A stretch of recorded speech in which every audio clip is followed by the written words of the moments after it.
여러분들은 수학 잘했죠? 수학 잘하셨어요? 저는 할 말이 많아요. 저는 수학과의 관계가 짝사랑. 평생 동안 약간 짝사랑하는 관계. 내가 수학을 사랑하는데 수학이 나를 너무 싫어해. 아니 진짜 그래서 제가 어떤 에피소드가 있냐면 대학교 수시로 갔을 때 면접을 보잖아요. 면접을 볼 때 한 번 어떤 학교에서 수학 면접을 좀 너무 못한 거예요. 그래서 다음 학교에 면접을 보러 갔을 때 전략을 아예 바꿨어요. 어떻게? 시간 끌기.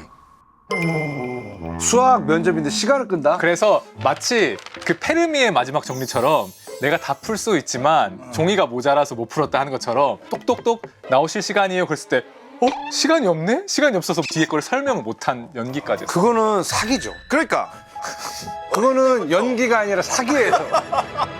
이쪽은 수능 만점자 아닙니까? 수학을 다 맞췄대요. 수학은 다 맞았어. 어떻게 다 맞았어요, 그거를? 열심히 풀었죠. 수학은 잘 풀었는데 사실은 고등학교 내신 시험이 더 어려웠거든요. 첫 번째 1학년 1학기 중간고사는 아직도 기억해요. 38점.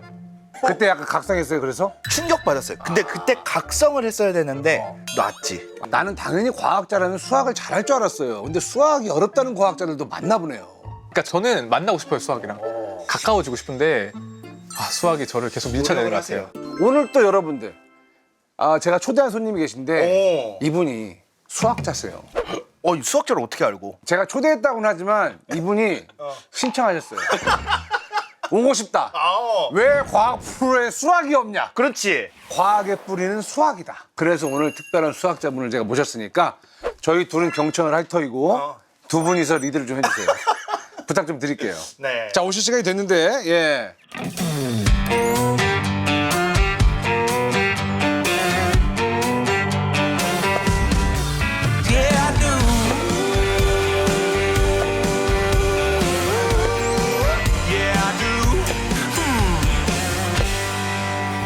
미스터 사이언티스트 매스매틱스.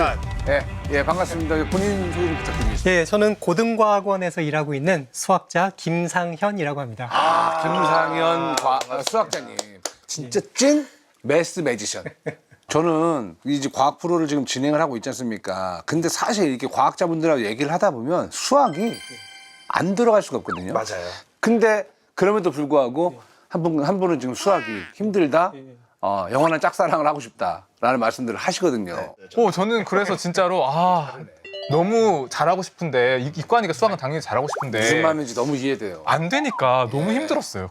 저는 언제 수학을 났냐면 중학교 1학년 때 교과서에 루트가 등장하면서 루트의 등장으로 저는 수학을 접었습니다. 루트. 루트 있죠. 체크. 몇 분의 1까지는 괜찮아요. 루트에서 그럼 이만. 이렇게 됐거든요. 알죠. 지금 와서 생각해보면 수학을 너무 재미없게 배웠어. 그 수학의 정석 맨날 그거 막 풀면서 일반 수학의 정석. 그런 책을 보면 재밌는 게 건축방에 가면은 네. 이렇게 앞에 한 20페이지가 까매요. 옆에서 그렇지. 뒤는 하얘요. 그렇지. 그러다가 내가 어느 순간 쓰르륵해요. 20장, 30장 보다가 안 되겠다. 이건 내 길이 아니다. 라고 해서 헌책밤에 납품한 그 학생들이 많거든요. 사실 수학을 싫어한다기보다는 이렇게 수학을 싫어한다고 말하는 모든 사람들의 마음속에 진짜 싫어했던 거는 경쟁이었어요. 그러니까 모든 사람들을 맞아요. 똑같은 이 사이즈의 문에 통과시키려는 거죠. 그러니까 경쟁이 없으면 사실 싫어할 이유는 없어요. 세상의 모든 것들을. 뭐 음악도 그렇고 처음 소개팅에 나가가지고 저는 뭐 음악해요 그러면은 전 고등학교 때 브람스가 너무 싫었어요. 그런 말 하는 사람 없잖아요. 그렇죠. 그러면 이상하죠. 그냥 그렇겠죠. 나 음악 좋아하는데 나는 그렇게 브람스가 싫었어요. 이거는 거의 싸우자는 거지. 예. 아니면 뭐 수학은 그런 얘기를 하잖아요. 그런 이유들이 다 우리들이 경쟁에 내몰려서 그래요. 수학 자체를 5,000년 된 그냥 인류의 문화라고 생각하면은 사실 싫어할 이유는 없어요. 근데 모든 사람들이 다 궁금증이 있거든요. 맞습니다. 중요한 말씀이시네. 오늘 좀 어떻게 재밌게 좀 설명을 해주실 수 있을까요? 제가 오늘 할 이야기는요. 간단하게 말하면 괴델의 불완전성 정리. 괴델. 불완전성 정리. 저 다음 칸으로 넘어갈게요. 같이 가요. 처음 듣는 사람. 불완전성 정리. 정리.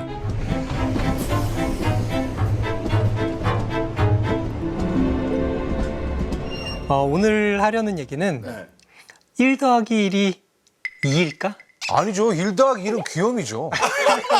1 더하기 1은 귀요미. 2 더하기 2도 귀요미. 예. 예, 그 얘기 나올까 좀 무섭긴 했는데 1 더하기 1은 2.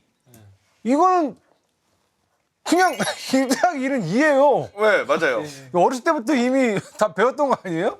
그런데 뭐 좋아요. 과자 한 개랑 과자 한 개가 있으면 두 개라고 말할 수 있잖아요. 네. 그러면은 뭐 전혀 다른 거. 예를 들어 사과랑 예. 사랑 아니, 그건 같이 아니지. 있으면 두 개인가? 아니죠. 사랑은 보이지 않잖아요. 그 뭐 전혀 얘가 아니면 뭐 사과랑 어. 목성. 이건 너무 다른데? 근데 수학 교과서에 이미 나오는 게 산수. 예. 초등학교 1학년 산수에 1 더하기 1은 2라고 아예 나와버리거든요. 예. 이건 맞잖아요. 우리한테 주입을 시킨 거죠. 니네는 무조건 1 더하기 1은 2야. 니네는 무조건 1 더하기 1은 2야. 우리 그럼 주입당한 예, 거예요? 의심하지 마. 이거 담합입니까, 그러면? 나는 또 수학자들끼리 자, 1 더하기 1은 2로 합시다. 이렇게 담합이에요? 뭐예요? 그런 거를 수학에서 공리라고는 부를 수 있어요. 공리? 예, 공리라는 건 뭐냐면 수학이 뭔지부터 얘기를 해야 돼요. 예. 수학이라는 거는 뭐 자연스럽게 발생했었어요. 5,000년 전부터. 뭐 바빌로니아 사람들이 홍수를 막기 위해서 뭐 댐도 만들고 뭐 피라미드 높이 재려면은 직접 가서 못 재잖아요. 그러니까 뭐 삼각함수를 이용해서 그림자의 길이도 재고 뭐 이렇게 자연스럽게 발생을 했는데 네. 너무 신기한 게 수학은 웬만하면 안 틀려요. 근데 그게 왜 맞죠? 왜 수학으로 계산하면 세상이 이렇게 잘 설명되는 거죠? 맞기로 한 거니까. 약속 아니야? 약속이긴 한데. 아니, 그러면 그 어떤 뭔가 발견한 거 아니야, 그냥? 그런데 사실 뭐지? 1 더하기 1이 2라는 얘기를 해봐도 아까 말씀드렸지만 1 더하기 1이 2가 아닌 상황도 되게 많거든요. 근데 우리 머릿속에서 그런 상황들을 다 알아서 쳐내는 거예요. 적절히 추상화한 다음에 1 더하기 1이 안 되는 거예요. 예를 들어서 뭐 파동을 생각하면은 위로 한 번 간 거랑 아래로 한 번 간 거랑 합쳐지면은 뭐 0이 될 수도 있죠. 오. 근데 우리 머릿속에서 1 더하기 1은 2야 라고 주입도 당하고 있고 추상적으로 생각하고 있는 거죠. 그런 것들을 처음엔 사람들이 공리라고 불렀어요. 공리. 뭐 당연히 성립하는 거 몇 개는 우리가 가정을 해야 된다. 그게 사실 한 기원전 3세기쯤에 유클리드라는 뭐 어마어마한 천재가 있었어요. 3세기면 지금 몇 년 전이죠? 2300년 전. 2300년 전에 이미 2000년 전에 그 사람이 그 당시까지 뭐 수많은 지식들이 있었거든요. 수학에 뭐 삼각비도 있었고 뭐 루트 2도 다 알았어요. 유클리드가 한 일은 뭐냐면은 자 이런 것들이 한번 계산해 놓고 나면은 영원히 사실이더라. 그러니까 수학은 그런 거예요. 그러니까 유행타지 않는 그런 레고 블락. 이야. 그러니까 수천 년 동안 레고 블락을 쌓는데 아주 확실한 것만 쌓는 거예요. 클래식. 예. 그런데 한 번 쌓으면은 절대 틀리지 않고 무너지지 않아요. 그렇죠. 불변의 그냥 진리. 예, 불변의 진리가 돼버린다. 뭐 5,000년, 5만 년, 50억 년이 아무리 지나도. 흘러도. 예. 그런데 유클리드란 분은 그런 것들을 딱 5개만 가정하면은 그때까지 알려져 있었던 모든 그런 기하학적인 지식들을 다 증명할 수 있다는 거를 밝혔어요. 그래서 그 어디까지 할 수 있는지 5개 가지고 예. 그래가지고 책을 13권을 썼어요. 13권. 그리고 그 기하학적인 교재가 2000년이 지나도록 지금까지 교재로 쓰이고 있어요. 불변의 진리를 찾은 거죠. 엄청난 분이시네요. 그죠? 그래서 예. 1 더하기 1은 2. 자, 이런 것들을 우리는 당연하게 받아들였어요. 그렇죠. 왜냐면은 그냥 그럴 것 같잖아요. 우리 그냥 그럴 것 같잖아요. 예, 아닌 걸 상상하기 힘들잖아요. 예, 예. 네, 맞아요. 그죠? 그렇게 추상적으로 놔두고 뭐 살아왔어요. 네. 예. 살아왔는데 한 100년 전부터 이제 우리가 믿어왔던 수학이 좀 균열이 생기기 시작했어요. 9년 전부터요? 예, 100년 전부터. 100년 전에는 몇천 년 된 거. 예, 몇 년 전에 의심하지 않다가 의심을 했다. 의심하기 시작했어요. 아, 왜요? 왜요? 이게 그런데 진짜 맞나? 5개를 우리가 의심 없이 믿어도 되나? 그런 생각을 하기 시작했어요. 그러면 무슨 특별한 사건들이 좀 있었습니까? 그 수학에서는 특별히 네. 무한에 대한 사건이 있었어요. 무한? 네. 19세기 말에 칸토라는 수학자가 등장했어요. 칸토? 예, 이분은 무한을 갑자기 수처럼 다루기 시작했어요. 무한을요? 예, 우리 뭐 무한이라면 영원히 커지는 거 아니야 생각했는데 이분은 그렇지 않다. 그럼 이해가 안 되는데 어떻게 무한을 숫자로 카운팅을 하지? 무한에도 종류가 있다. 그런 얘기를 했어요. 곧뭐 아리스토텔레스부터 계속 세던 그런 하나, 둘, 셋, 넷 이렇게 끝없이 세 나가는 무한도 있고 네. 아무리 열심히 노력해도 이렇게 셀 수 없는 그런 새로운 무한도 있고 더 큰 무한도 있고 더 큰 무한도 있고. 무한은 그냥 다 이거 아니에요? 그냥? 그러니까요. 그게 이거잖아요. 아니라는 거죠. 예.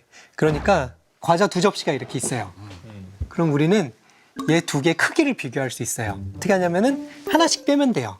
여기서 과자 하나 빼고 여기서 하나 과자 빼고 그렇죠. 하나 빼고 하나 빼고 하나 빼고 하나 빼고 예 그러다가 하나는 다 뺐는데 다른 쪽에 남아 있으면 고기가 많은 거죠. 많은 거죠. 네. 그게 칸토어 아이디어였어요. 아. 이런 거를 수학에서 1대1 대응이라고 부르는데 네. 빼봤는데 이쪽이 남아있으면 얘가 더 많았다, 원래는. 맞아요. 그런데 칸토어가 보니까 어떤 무한집합하고 어떤 무한집합은 1대1 대응이 있어요. 소위 말하는 자연수들의 집합. 그렇죠. 그리고 2, 4, 6, 8, 10, 짝수. 12 짝수들의 집합. 예. 그럼 왠지 자연수가 더 많잖아요. 네. 그럼에도 불구하고 1대1 대응을 다 시킬 수가 있는 거죠. 1, 2, 3, 4, 5랑 2, 4, 6, 8, 10이랑 1대1 대응이 되는 거죠. 그렇죠. 그 뒤에도 계속. 네.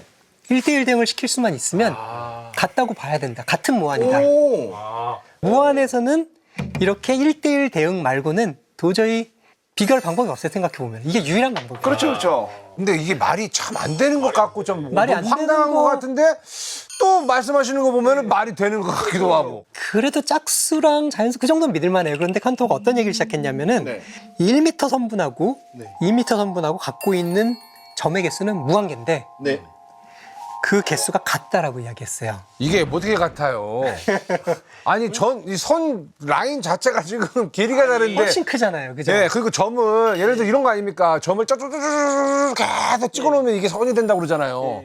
그런데 지금 점 양이 누가 봐도 그냥 아래 게 더 많아요. 정말 좋은 포인트. 이렇게 쪽쪽쪽쪽 찢지만 네.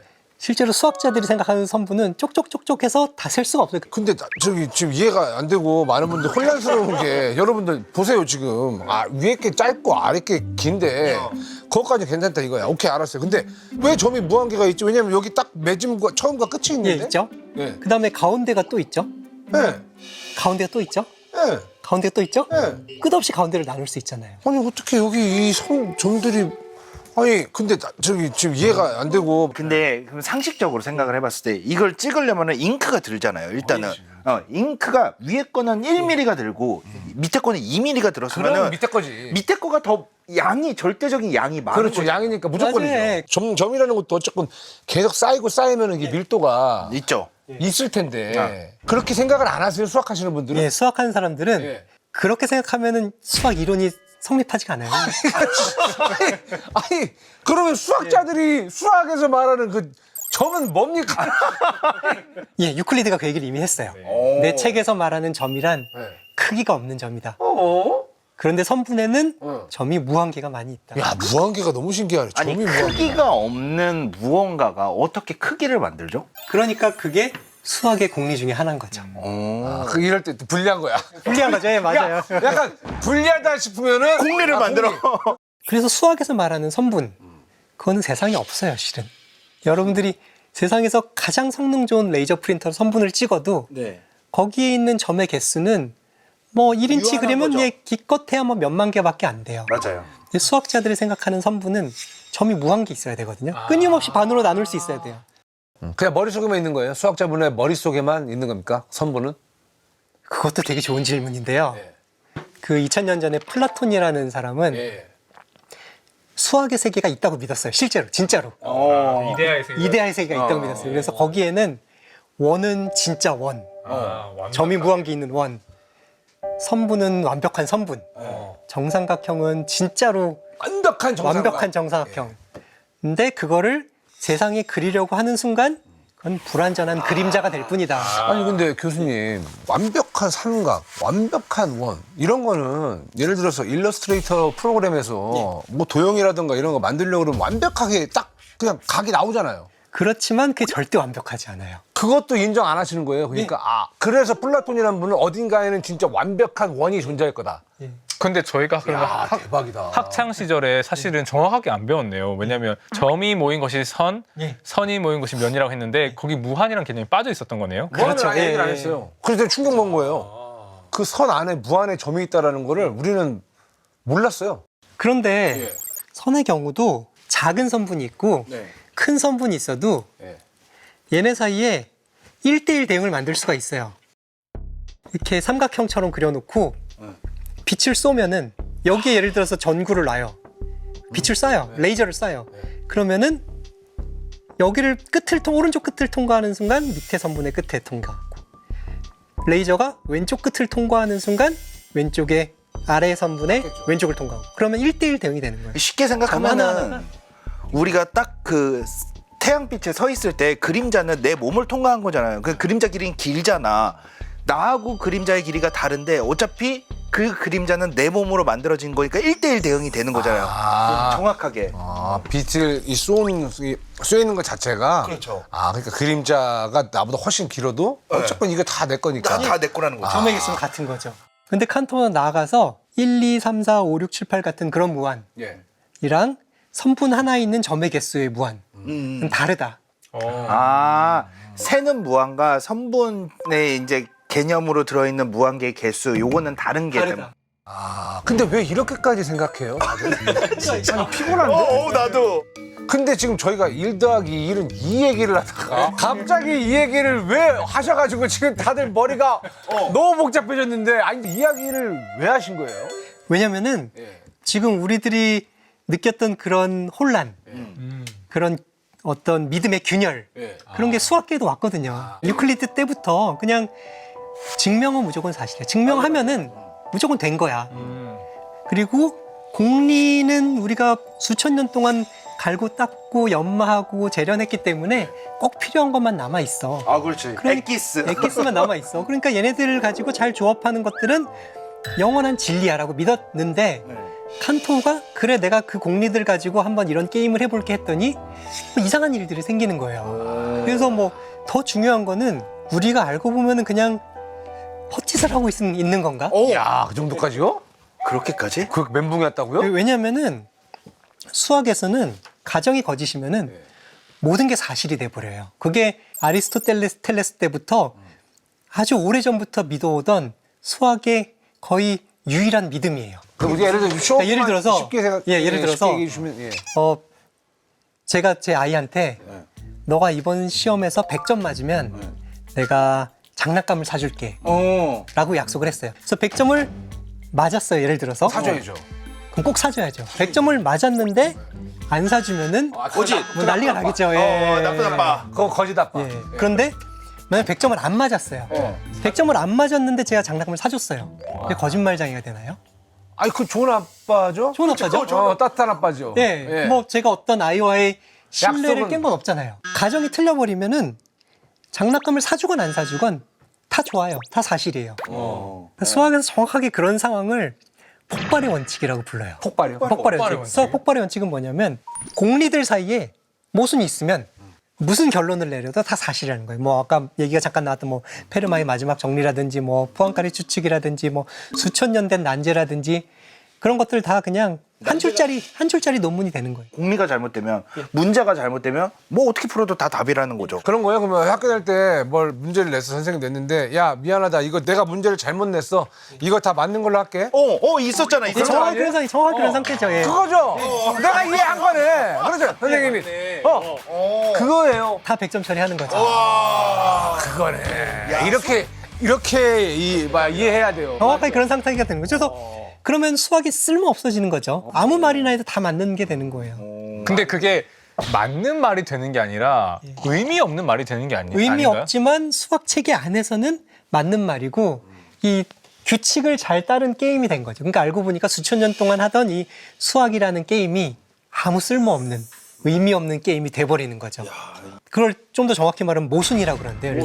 모순이라는 건 뭐냐면 공리를 잘 조합해서 뭐를 증명했어요. A는 100이야.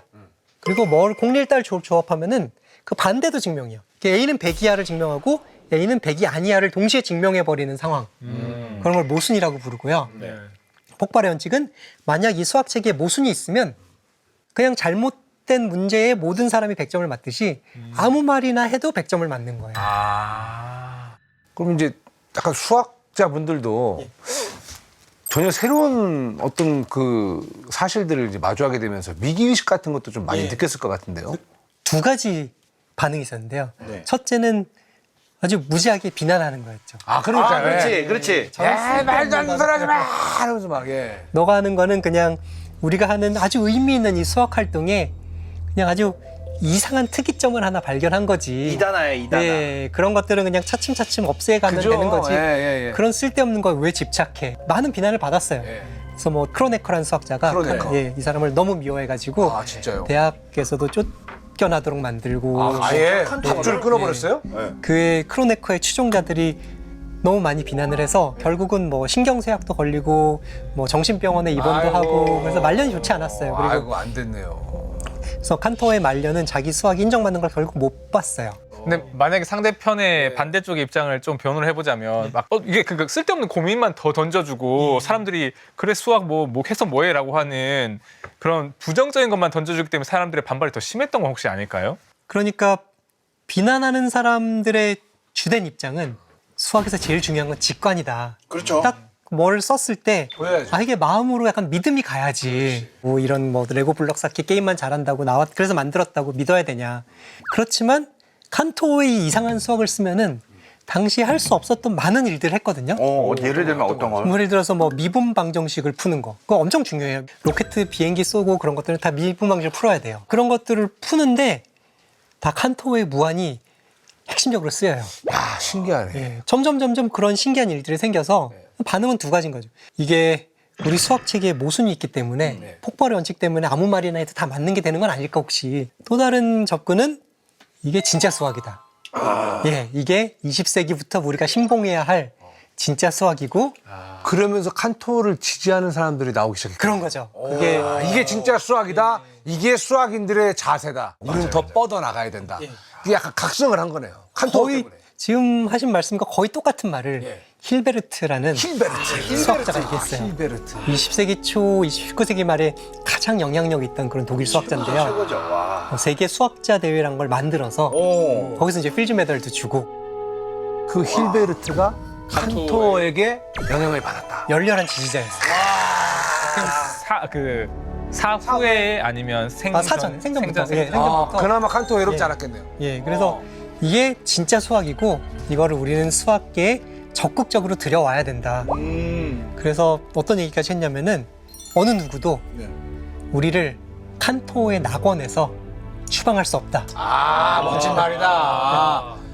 칸토의 생각이 우리에게 낙원을 만들어줄 것이다. 낙원이래죠, 낙원. 그게 완전히 정반대네요. 다른 일군의 수학자들은 칸토가 우리가 만든 이 세계를 허공, 예. 공의 세계로 부실까봐. 다 해체시켜 버릴까봐 예. 두려워하고 혹은 밀어냈는데 예. 힐베르트는 오히려 낙원이라 표현했다는 예. 거예요. 예. 왜 낙원이라고 얘기했을까요? 그러면 그 전까지 할 수 없었던 일들을 하게 해줬으니까요. 그러니까 이걸 너무 하고 싶었는데 그 당시에 수학 체계로는 다가갈 수가 없었는데 칸토의 생각을 쓰면은 그 체계로 갈 수 있는 거예요. 그래서 얼마나 힘들었겠어요. 공격당하고 막 진짜 힘들었겠지. 하지만 힘들어. 힐베르트라는 그 어마어마한 또 동료가 나를 또 지지를 해주고. 근데 갑자기 궁금한 게 힐베르트는 그 국제 수학자 대회는 왜 시작했어요?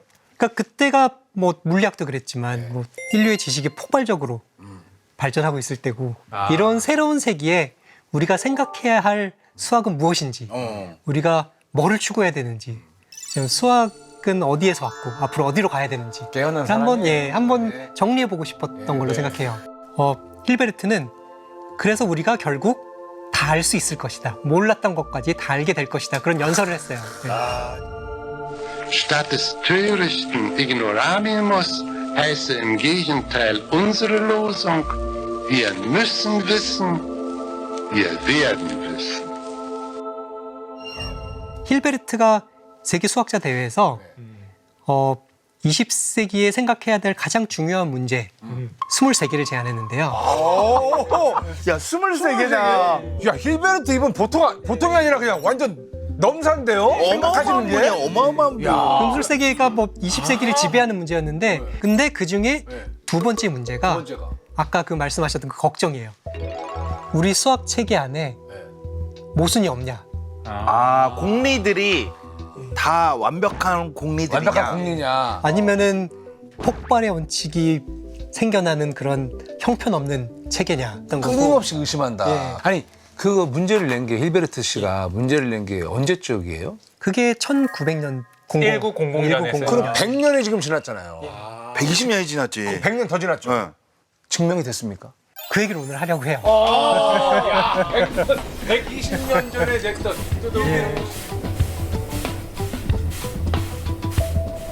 그래서 사람들이 그래서 좀 토파보기 시작했어요. 그래서 크로네커를 위시한 직관적인 수학자들, 그러니까 수학은 직관에 맞아야 된다. 뭐니 뭐니 해도 중요하죠. 그런 사람들을 직관주의자 혹은 뭐 구성주의자라고 부르고요. 그렇죠, 그렇죠.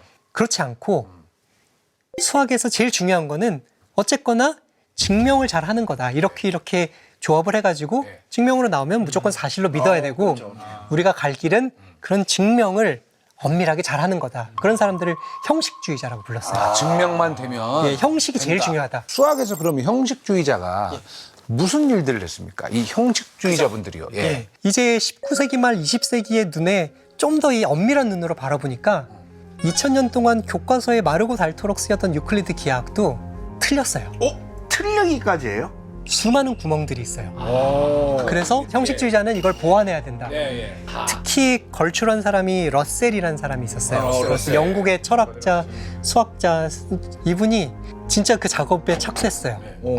굉장히 오랜 시간 동안 수학을 그 유클리드 수준의 약간 그런 인류 역사가 초보 문명일 때의 그런 공리 말고 훨씬 더 엄밀한 공리 위에 올려놓자. 그래서 뭐 1000페이지가 넘는 책을 썼어요. 러셀이요? 러셀이랑 그의 동료 와이테드라는 분이 예, 그래서 1000페이지 넘게 쓰고 뭐 무지무지 엄밀하게 썼어요. 그래서 철저하게 그냥. 아주 철저하게 기호의 나열과 그거에 대한 기계적인 규칙만 믿는 거예요. 뭐 예를 들어서 1 더하기 1은 2다 라는 거를 아주 엄밀하게 증명했어요. 증명하는데 한 뭐 100페이지 정도가 필요해요. 왜요? 1더하기 1이 왜? 왜냐면은 아니 뭐 기호가 많이 들어가요? 일단 1이 뭔지부터 얘기해야 되고 더하기가 뭔지부터 얘기해야 되고 같다는 게 뭔지부터 이야기해야 되고 어마어마하다 진짜 이쪽 세계. 와. 한 100페이지 정도 준비를 하고 나서 와이테드가 1 더하기 1은 그래서 2다라는 걸 이렇게 증명한 거예요. 교수님 근데 아니 왜 이렇게 기호가 많아요? 이거 외계어 아니에요, 외계어? 형식주의자는 뭐 다른 말로 기호주의자라고도 하는데요. 세상에 기호만 믿는 거예요, 기호. 오직 기호만이 우리를 구원할 것이다.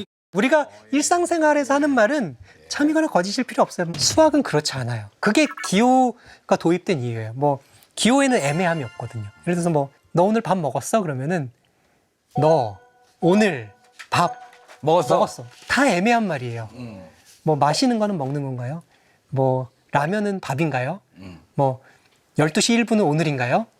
뭐 너는 여기 있는 사람인가요? 저기 있는 사람인가요? 일상생활의 말은 다 애매해요. 애매할 수밖에 없어요. 근데 기호에는 그런 게 없어요. 1 더하기 1은 이게 그래서 2다가 맨 마지막 줄에 있잖아요. 그럼 그 위에 있는 그 증명 과정들은 논리적으로는 모순이 없는 상황인 거예요? 걔네들은 논리적으로 모순이 없어요. 아, 진짜? 모두가 다 인정한 사실입니까? 예. 그런데 러셀이 1000페이지에 걸쳐서 하려고 했던 유일한 목표는 사실은 뭐냐면은 그래서 우리 수학을 모순 없는 공리 위에 올려놓고 싶어 했는데 거기에는 실패했어요. 왜 실패했어요? 왜요? 아무리 해도 어떤 이상한 천재가 나와가지고 1 더하기 1은 3이 된다라는 거를 예를 들어서 그건 증명이 안 되는데? 증명을 할 수도 있잖아요, 누군가가. 1 더하기 1 어떻게 3이에요? 1 더하기 1이 2라는 거 우리 증명할 수 있어요. 초등학교 때 배워요. 뭐 러셀도 했고. 그리고 1 더하기 1이 3이 아니라는 거 증명할 수 있어요. 그것도 뭐 이런 것들 조합할 수 있어요.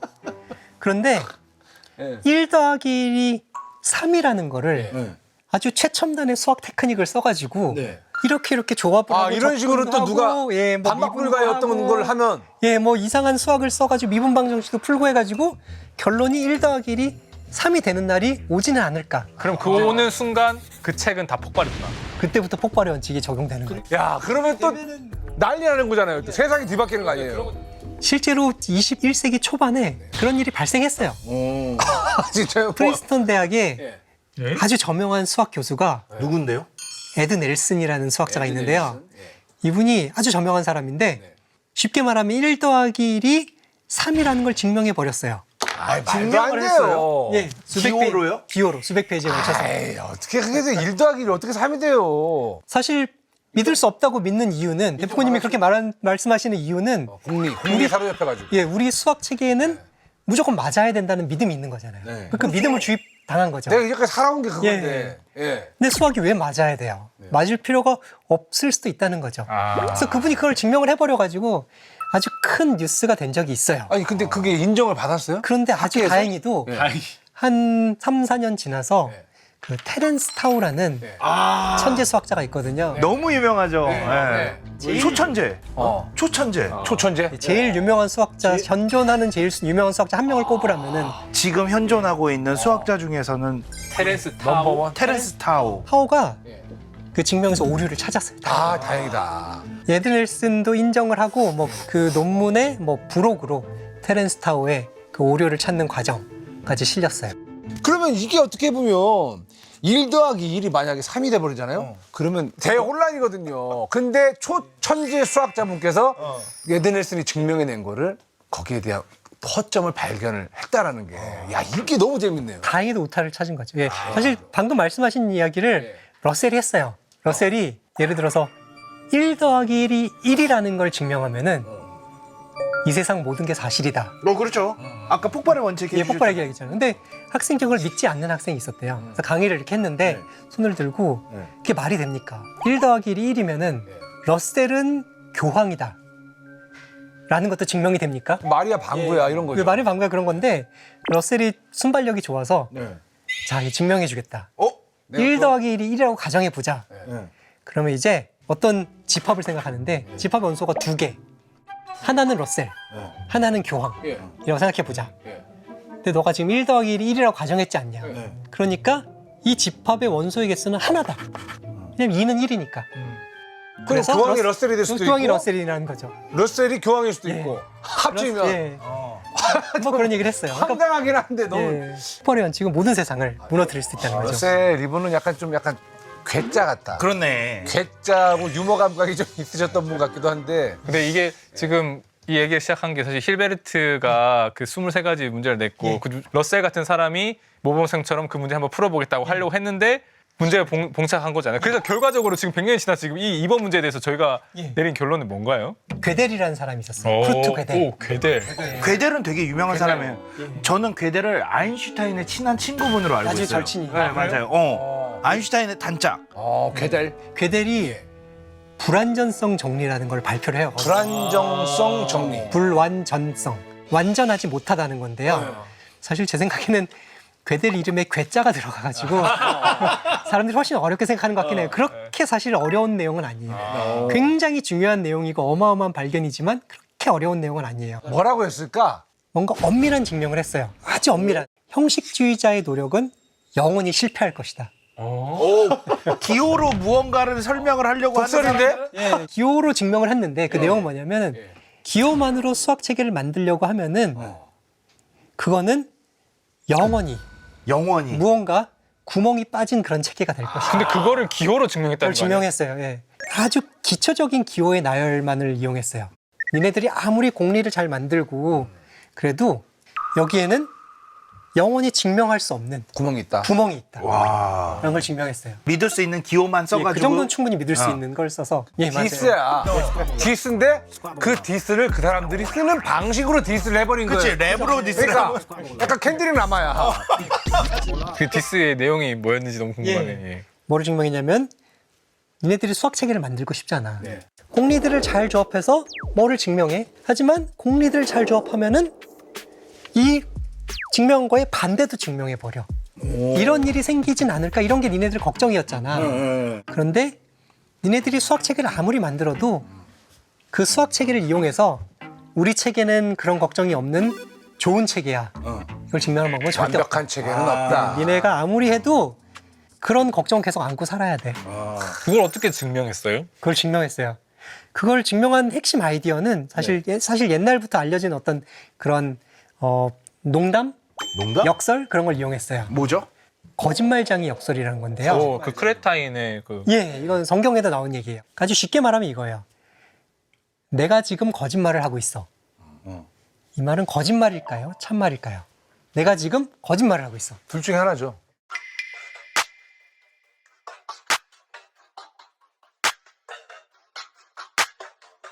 내가 하는 말은 거짓말이야. 이 말이 참말이면은 내가 하는 말 자체가 거짓말이 돼버리잖아요. 이 말 자체가 거짓말이 돼버리니까 참이 거짓이 되는 상황인 거고 만약에 내가 지금 하는 말은 거짓말이야. 이 말이 거짓말이라면은 내가 하는 말이 거짓말이야라는 말 자체가 참으로 돼버리는. 그렇기 때문에 참이라고 가정해도 모순이 생기고 거짓이라고 가정해도 모순이 생긴 그런 상황이 돼버리는 거죠. 네. 그러면 그게 바로 수학자들이 제일 두려워하는 모순인 거죠. 왜냐하면 참이거나 거짓 둘 중에 하나여야 되거든요. 참이니 거짓이니 이 둘 다 어떤 것도 말을 할 수가 없는 상황이 돼버리는 그런 거네요. 거죠. 그러니까 딱딱 떨어지지 않는 거죠. 그러니까 수학자들이 제일 두려워하는 건 모순이에요. 모순. 모순이라는 건 뭐냐면은 이도저도 어떤 명제, 나는 너를 사랑한다. 그리고 그 명제의 반대, 나는 너를 사랑하지 않는다. 그렇지. 이 두 개를 동시에 공리들을 조합해서 증명해 버리는 거예요. 그 말씀이 동시에 이 결과가 나온다는 거죠. 예, 그죠. 나는 너를 사랑한다와 나는 너를 사랑하지 않는다가 동시에 그 결과값이 나온다는 거죠. 그죠. 뭐 일상생활은 그럴 수 있어요. 근데 수학에서는 절대 그럴 수 없거든요. 모순이 있으면은 수학 체계가 쓸모 없어지거든요. 수학은 모순 자체를 허용하지 않기 때문에. 허용하지 않아요. 그러니까 괴델은 나는 지금 거짓말을 하고 있어. 좀 더 정확히 말하면은 뭐 명제 P라고 부를게요. 기호만으로 쓰여진 아주 엄밀한 명제예요. 이 명제의 의미를 잘 분석해 보면은 명제 P는 증명할 수 없다. 자, 이제 우리 수학 책에 모순이 없다고 가정해 보자. 그러면 이 명제 P를 증명할 수 있을까 없을까? 왜냐면은 반드시 증명할 수 있거나 아니면은 틀린 걸 증명할 수 있거나 둘 중에 하나가 일어나야 되잖아요. 명제라고 말할 때는 참 또는 거짓 둘 중에 하나라는 거예요. 그래서 P를 증명했다고 가정해 볼게요. 어떤 천재 수학자가 나와서 이를 증명했어요.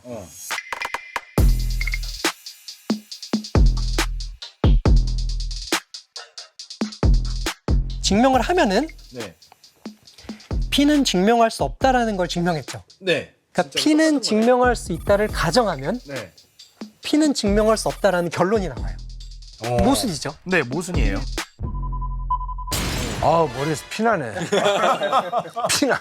그러니까 약간 거짓말쟁이 역설 같은 거죠, 아까. 누군가가 피를 증명할 수 있다라고 얘기를 했고 결론은 P를 증명할 수 없다. 증명할 수 없다. 그게 수학자들이 제일 싫어하는 모순인 거죠. 그러니까요. 있으면 안 되는. 모순이 있으면 모든 건 쓸모 없어지기 때문에. 그 모순이 보이기 때문에 저건 정말 싫은 거라. 예, 모순을 피하고 싶었죠. 예. 증명했다고 가정을 하면은 증명할 수 없는 거를 증명한 것처럼 되는 거고. 예. 그래서 모순이 생기고 그러면 반증했다고 가정을 해볼게요. 반증이 뭐예요? P의 부정을 증명하는 거죠. P의 부정. 피의 부정. 예. P의 부정. P의 반대말을 증명하는 반대. P는 증명할 수 있다라는 거를 증명을 한 거네요, 그러면은. P의 부정을 이렇게 물결로 쓰는데요.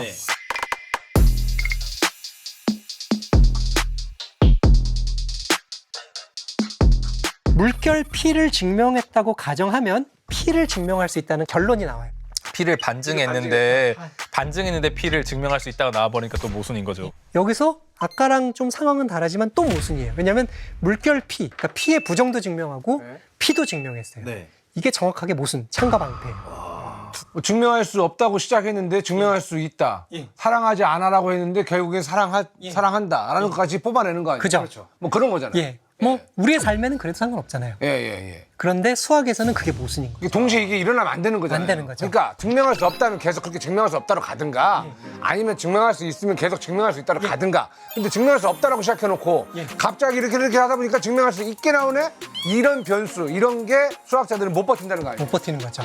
그게 동시에 일어나니까. 동시에 일어나면 모순이고 모순된 무엇인가가 있으면 완전할 수 없다. 그렇기 때문에 불완전성 정리라는 거예요. 그래서 걔들이 이제 여기에 대해서 이야기를 했고 이런 큰 구멍이 어떻게 보면 이제 수학 체계 안에 분명히 있어. 예. 나는 너를 사랑한다도 증명하고 나는 너를 사랑하지 않는다도 증명을 해버린 거죠. 예. 그러면 수학에 그게 또 모순이고 폭발이 일어나는 거예요. 왜 그럴까? 수학은 왜 이렇게 피곤할까? 귀에서 피나는 것 같아요. 그러니까 수학하는 분들은 왜 그렇게 그냥 그런가 보다 하고 둥글둥글하게 살면 안 되나? 안 된대요? 안 되는 거죠. 수학에서는 수천 년, 수만 년 동안 레고 블락을 쌓으려면은 하나하나의 블락이 완벽해야 돼요. 그러니까 우리 수학에서는 어떤 세상에 대한 관찰이 없어요. 뭐 과학은 관찰하면서 점점 발전하잖아요. 뭐 그때까지 못 봤던 별을 보기도 하고 아니면 뭐 새로운 어떤 새로운 뭐 세포를 찾기도 하고 뭐 생물을 찾기도 하고 뭐 새로운 걸 관측해야 과학은 점점 발전하잖아요. 그런 의미에서 비트겐슈타인이 수학은 쓸모없는 거라고 그랬는데요. 수학은 그렇지 않아요. 관찰이 없어요. 오직 우리가 갖고 있는 것만 조합해서 말을 써나가는 거예요. 아니 근데 이게 괴델의 불완전성? 불완전. 불완전성 정리. 괴델의 완전성? 왕방빵이네. 불완전성? 정리. 왕밤빵을 그렇게 하신 분인데 괴델의 불완전성 정리. 잘하시네. 예. 이게 어쨌건 큰 영향을 좀 끼쳤을 것 같은데 수학계에 어떤 이제 영향이 좀 있었습니까? 그러니까 수학계에서 그 소위 말하는 그런 에브리데이 매스매틱스, 우리가 항상 수학자들이 직업적으로 쓰는 수학에 사실 영향을 크게 주지 않았어요. 그러니까 많은 사람들이 생각은 직관주의자처럼 생각을 해요, 여전히. 우리는 직관이 제일 중요하고 수학에서 제일 중요한 건 아름다움이고 우리가 볼 수 있고 즐길 수 있으면 그러면 된 거다. 그러니까 뭐 걔들이 우리 수학 체계에 뭐 구멍이 있다고 얘기했지만 그게 우리의 영향은 주지 않아라는 게 대부분 수학자들의 입장이고요. 그런데 괴델의 아이디어는 어마어마한 영향을 줬어요. 예를 들면요. 괴델이라는 사람이 쓴 그 핵심적인 아이디어는 대각 논법이라는 거거든요. 사실 그 아이디어가 칸토어로 거슬러 올라가요. 칸토어가 썼던 그런 1, 2, 3, 4 이렇게 셀 수 있는 무한하고 선분에 있는 점들의 개수는 비교할 수 없다. 선분이 틀림없이 많다고. 그거를 잘 이어받아서 현대적으로 해석하니까 괴델의 대각 논법이 나와서 그런 걸 증명했고요. 그 괴델의 대각 논법이 그 조금 지나서 튜링이라는 앨런 튜링이라는 지금 영국의 최고 단위 지폐가 50파운드인데요. 50파운드 지폐 몇 년 전부터 등장하기 시작했어요. 그만큼 영국 사람들이 가장 자랑스러워하는 그런 학자 중에 한 명이에요. 튜링 기계. 튜링 기계.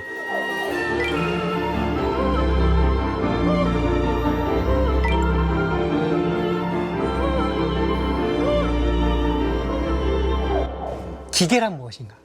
앞으로 수천 년이 지나도 변하지 않을 컴퓨터란 무엇인가의 개념을 제안을 했어요. 그래서 수학이 무엇이고 기계가 무엇이고 컴퓨터의 한계를 정확하게 규정을 했는데요. 그럼 괴델 덕분에 우리가 컴퓨터를 쓰는 걸 수도 있다. 그래서 괴델의 덕분에 튜링이 컴퓨터가 할 수 있는 일, 컴퓨터가 절대로 할 수 없는 일을 밝혔어요. 야, 아니 괴델 같은 경우는 그러면 수학자들한테 현재 평가는 어떻습니까? 이 사람은 정말 뭐 약간 혁신적인 사람이냐 아니면 그냥 되게 어떻게 보면 판을 뒤흔드는 그런 약간 좀 뭔가 괴짜 같은 사람이었냐? 예, 거기에는 이제 100여 년 혹은 뭐 당시 한 10여 년만 지났어도 이견의 여지는 하나도 없었어요. 아주 수학의 가장 큰 혁신 중에 하나였다. 그러니까 이 사람이 아인슈타인 상이라는 걸 받았거든요. 네, 아인슈타인 프라이즈를 받을 때 이 아주 유명한 학자들이 이 사람이 왜 받아야 되는지 설명을 해요.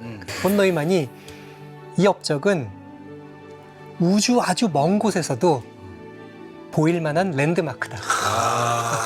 그 말들을 또 기가 막히게 뽑아내네요. 와. 이거는 아주 먼 곳 혹은 먼 시간, 그 영원한 시공간에 아주 먼 곳에서 봐도 분명하게 드러날 만한 그런 아마 피타고라스의 정리 그런 것처럼 인류의 문명의 랜드마크다. 멋있다 진짜.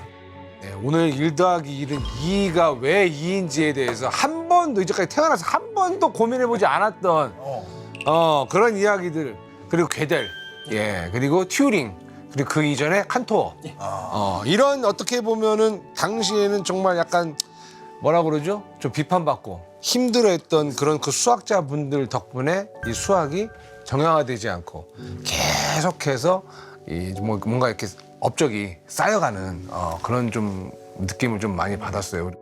저는 오늘의 주제가 진짜 좋았거든요. 1 더하기 1은 2이다. 누가 봐도 너무나 직관적인 얘기잖아요. 오늘 새로운 관점에서 들을 수 있어서, 그리고 이런 관점들이 있다라는 것을 사실은 수학자들만 알고 있잖아요. 수학이란 무엇인지를 되게 원점에서 고민해보게 되는, 우리가 당연하게 받아들였던 수학의 세계가 되게 사실은 위태로운 절벽 위에 올라가 있었고, 한번 등 떠밀려서 낭낭 떨어졌다가 오히려 거기서 떨어지면서 비행을 하게 된 그러한 현대 수학의 세계의 얘기를 들은 것 같아서, 사실 모든 의미 있는 그런 활동 다 위기에서 발생해요. 맞아요. 만약 안정적으로 한쪽에 와 있으면은 더 이상 재밌는 일들은 없어요. 우리의 발전, 성숙, 그런 새로운 어떤 경이로운 발견, 그런 것들은 다 위기에서 발생하기 때문에 저는 그런 위기에 있다는 표현이 참 좋았어요. 1 더하기 1을 만들기 위해서 정말 수많은 기호들이 사용됐다라는 거, 그리고 그걸 또 증명해야만 1 더하기 1은 2가 된다라는 거. 그리고 언젠가 누군가가 또다시 1 더하기를 3이라는 공격을 해올 것이라는 거. 그렇죠. 그런 것까지 너무 신기한 수학 히스토리를 다 듣는 것 같아가지고 기분이 너무 좋았던 것 같아요. 오늘 진짜 너무 좋은 시간이었습니다. 예. 즐거웠습니다. 1 더하기 1은 귀요미. 그래도 나는 1 더하기 1은 귀요미. 전기차 화재 사건 이런 거 있잖아요. 똑같은 공정으로 만들었는데 왜 누군가는 이렇게 터지는 일이 발생하는지. 뉴스 보면 6시간 동안 물 뿌려서 꺼졌다. 얘는 물을 뿌리면은 오히려 불이 점점 커지잖아요. 진짜 위험해요. 일반 화재하고는 다르더라고요. 새로운 배터리 같은 게 좀 이제는 나와야 되지 않나. 새로운 발전 기술은 굉장히 많이 나오고 있어요.